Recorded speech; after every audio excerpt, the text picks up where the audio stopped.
Hi guys, good morning, good afternoon. Ngayon magluto tayo ng macaroni and cheese. Ayan, ay baon natin sa school. Natin kalimutan magbaon doon. Ayan, ang masarap pag wala ka ng may isip, char. Ito naman, isang Polish sausage. Ito ay masarap. At malinamnam at saka juicy talaga siya, guys. Kaya, yan ang minamats ko siya sa pagkain. Sa macaroni. Kasi favorite ko talagang macaroni. Paminsan-minsan, charot. Kaya, lagi ako nag-order ng Polish sausage dahil pag wala ka ng may ibang naisip, yun na ang lulutuin mo. Mag-sausage ka na lang paminsan-minsan, char. Okay guys.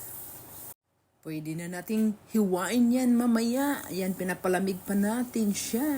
Para ilagay na din natin siya sa baonan at para malamig-lamig.